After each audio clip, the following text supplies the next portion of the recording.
Hi, this is Steve Rigolosi, and tonight on Forgotten Mysteries, I have for you People of Darkness by Tony Hillerman. As you can see, this is a Harper novel of suspense, copyright 1980 by Harper, and edited by the great Joan Kahn. In fact, the title page says, A Joan Kahn Book. So first thing to get out of the way is to acknowledge that Tony Hillerman really is not forgotten. He's highly awarded, highly respected, still read, I think, quite a lot today, and all for good reason, which I will get into in this video. But I think I can put him on my Forgotten Mysteries channel because he was sort of forgotten by me for a long time. My history with Hillerman is that I read one of his books 25 years ago when I was a member of a book club. And to be honest, I don't remember really loving the book all that much. It didn't grab me. It didn't strike me as something that I wanted to read more of. But as so often happens, I come across these authors in used bookstores, and I always do believe in giving a writer, especially one with such an amazing reputation, a second chance. And this seemed to me like the universe's way of telling me to reopen my mind. So that's what I did, and I am very, very glad I did so because I think this book is terrific. And I really enjoyed it and could not put it down. So, you know how they say we shouldn't meet our heroes, right? The people that you really admire, maybe you don't want to actually meet in person. And my personal experience with that is that when I was in grad school, I had a chance to take a course with Joyce Carol Oates, who I love. I just love her work.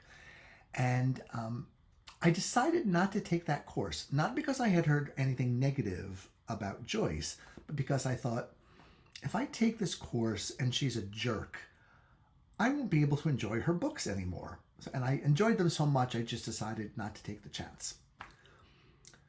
However, I can say that that is not the case with Tony Hillerman, in that he seems to have been an extraordinary man, a respected journalist, a combat hero who was awarded the Purple Heart and several other medals of bravery, a professor, a dedicated a college instructor, a novelist, and a nonfiction writer.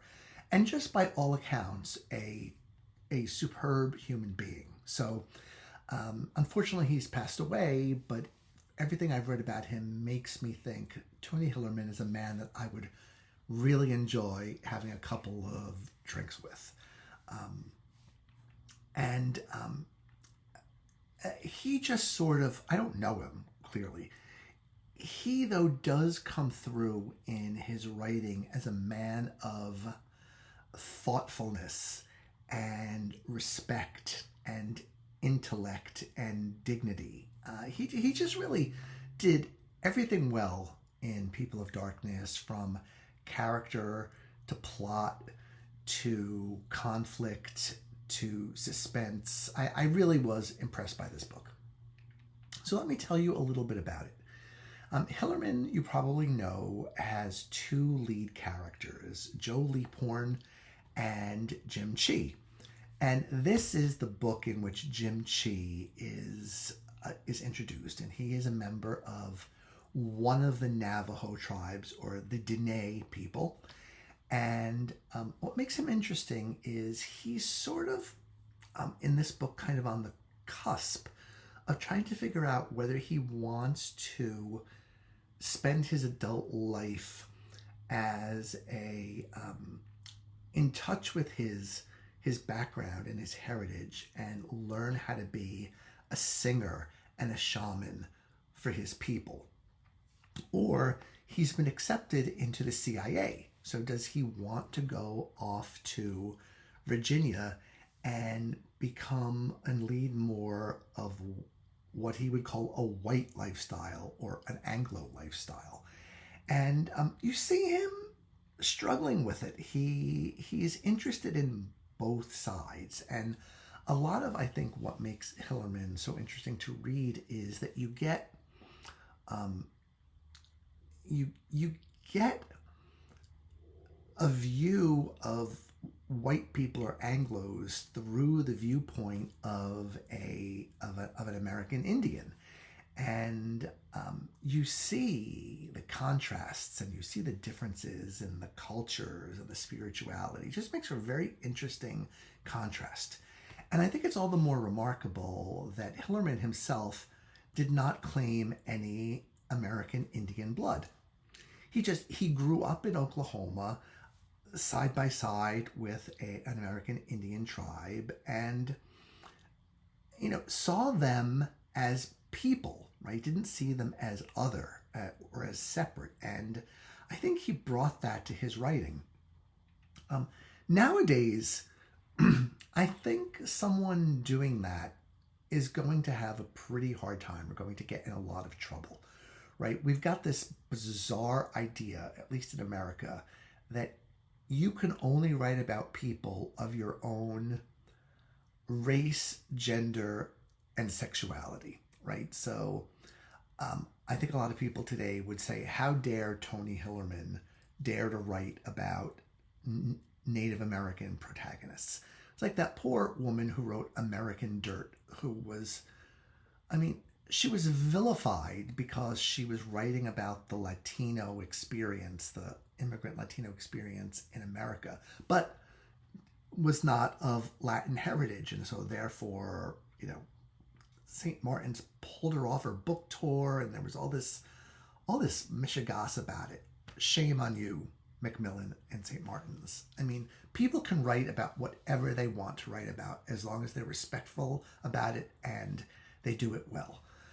And certainly that is what Hillerman did. And I think it's very hard to read his books and not appreciate his accomplishments in terms of kind of walking on 2 feet, looking at two cultures and where they intersect and how they diverge.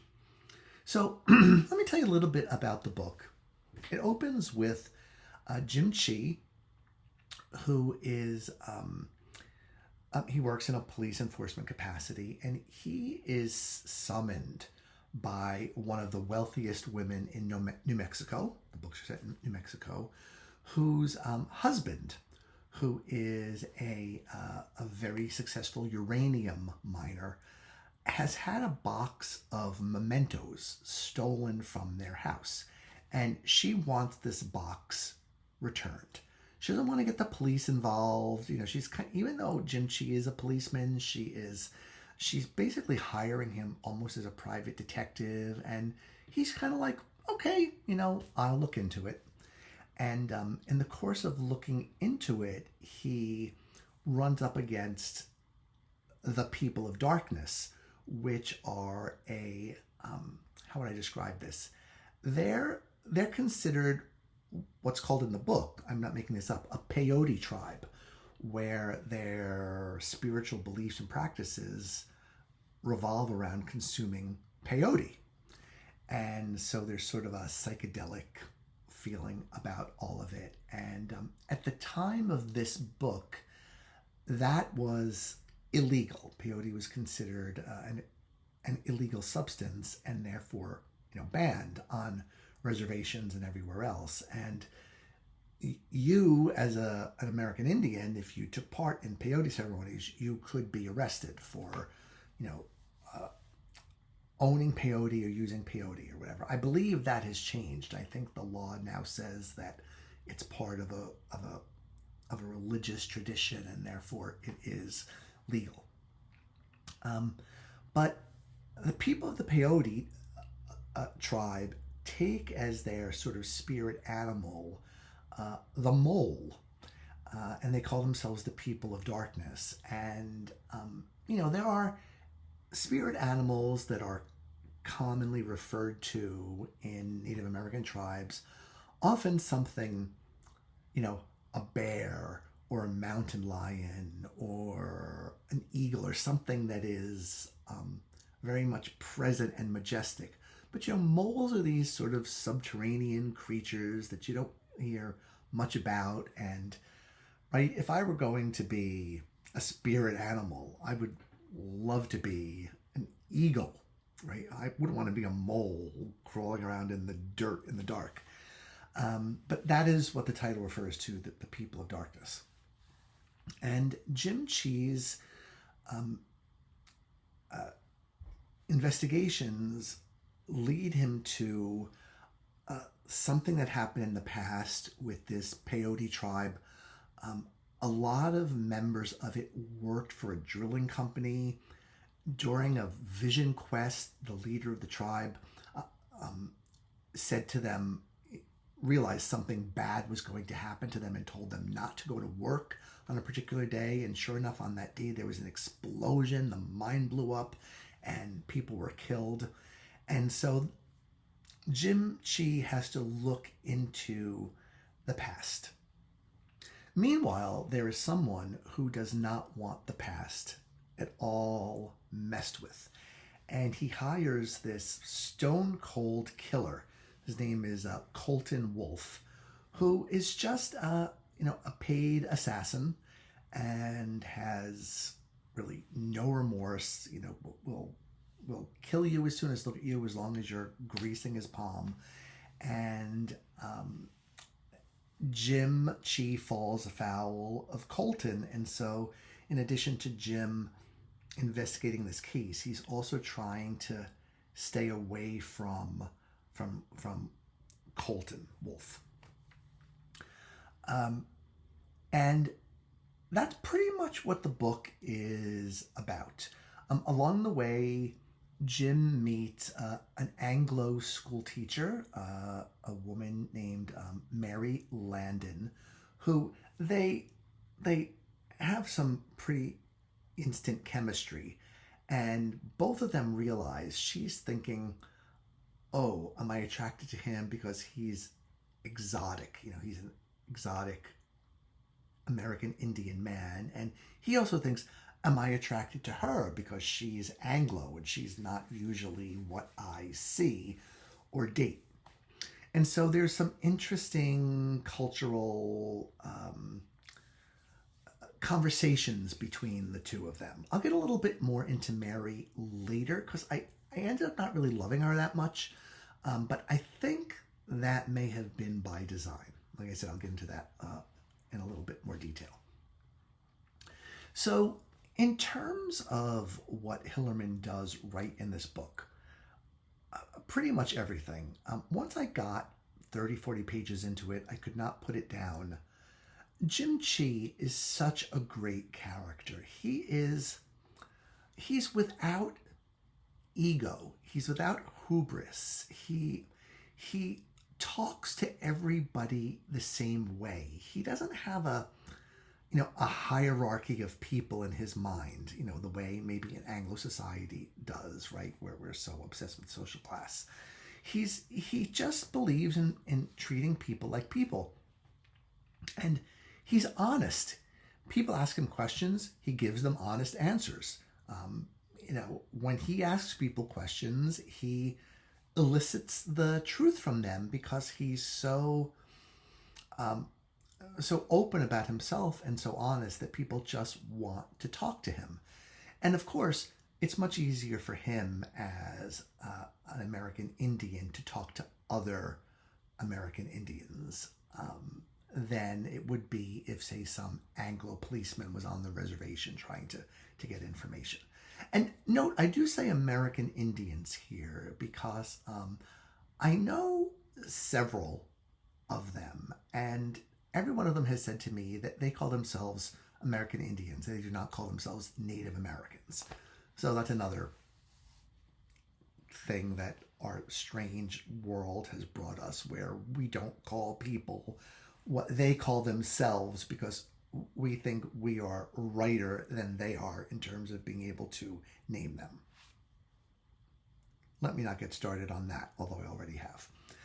Um, this is, like I said, the suspense is good. The mystery really unfolds layer by layer. And Jim keeps digging, and even though he finds himself in danger from this hired assassin, he's, he knows the lay of the land. He knows the reservations. He knows the county. He knows the roads. He knows the hiding places. So he uses all of his skills in his quest for the truth, and also to, save his own life. This is a book where the more you go into the past, the more you learn, and the more everything makes sense. I mean, really, any good mystery has to look into the past and find a way to, weave everything together. But I just thought that Hillerman did an extraordinary job in this book with balancing the current day, the recent past, and the more distant past, and just kind of weaving all those strands together to find out what is going on. And there's some real moments of danger and nail biting, and so I really enjoyed that. And then, like I said, there's Hillerman's very respectful and sort of graceful but not show-offy masculine prose that is very, very enjoyable to read. You feel like you are in the hands of a master, but a gentle master. He's never trying to impress you. He's never pretentious. He's never show-offy. He just does what he does, and he does it beautifully.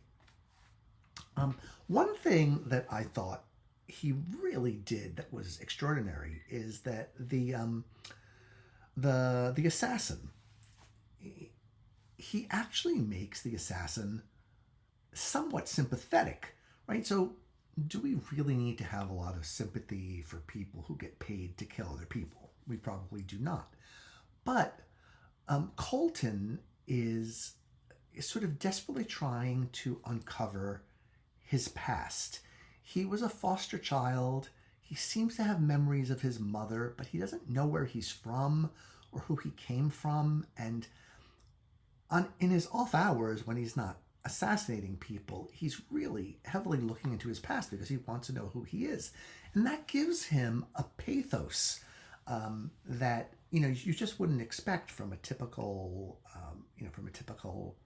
hired, assassin. And that is kind of Hillerman's approach to people in general. I think he looks at them as whole people who aren't always perfect, and they feel all the more real because of that.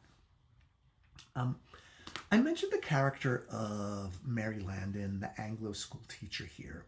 She ends up kind of tagging along with Jim during their sort of budding romance, which I know continues into later chapters. And she is, even though she wanted to teach in a reservation school, she's a little tone deaf about things that are important to the tribe, and she asks Jim questions that could probably have been phrased a little bit more respectfully. But, Jim is like, okay, you want to answer the question, I'm going to give you the answer. And she just seems a little lead-footed to me. I wanted her to be a little bit more sensitive to the population that she is living among. But what I kind of have a feeling that the Jim Chee books are a process of her learning more about Jim Chee and his people and the area and the culture, and becoming more respectful of it. Like, she looks at it as if to say, and she does come right out and say this, like, I can't figure you people out. What are you talking about? What's with this? What's with that? Why won't you tell me your your warrior name. And, like Jim has told her about his personal beliefs and the beliefs of his people. And she's kind of like, yeah, that's ridiculous. Just tell me, I want to know, I want to get to know you better. It's not that simple, right? You don't know somebody overnight or instantly. So if you read the book, I'd be interested in your reaction to Mary. I suspect she becomes quite likable later on, but she's a character that we learn from. Hillerman is sometimes criticized for, maybe philosophizing a little too much about the differences between Anglo culture and Indian culture, and that is a part here. But again, it's done with such respect that you really can't get mad at him. And by the time you finish the book, you think to yourself, wow, this has been a wonderful reading experience, and I want to spend more time with Chee, because he's just the coolest dude. I mean, he's so cool, but he's brave, and he's curious, and he's a seeker of the truth, and he's devoted to his people, and law and order mean something to him. And he's just, if there were more people like Chee in the world would be a better place. So I can see why people love the character so much, because I really want to hang with Chee, as soon as possible. So that's what I've got for you tonight. It's Tony Hillerman's People of Darkness. In later books, he will work with Joe Leaphorn, the other main series character, and I think they have an interesting dynamic, because I think Leaphorn tends more towards the secular, and Chee tends more towards the spiritual. So there's always some good, not conflict, but good, good nitty-gritty being gotten into when a realist and a spiritualist come together and, I guess, try to understand each other's viewpoints, but really can't, because you are who you are, and you might be able to appreciate something without really believing it, or thinking that it's just not the right belief system for you. Okay, thank you for watching. I will be back next time, but in the meantime, check out Tony Hillerman, and if you've read him, as I'm sure many of you have, please feel free to comment below and tell us about your experiences. Thanks and good night.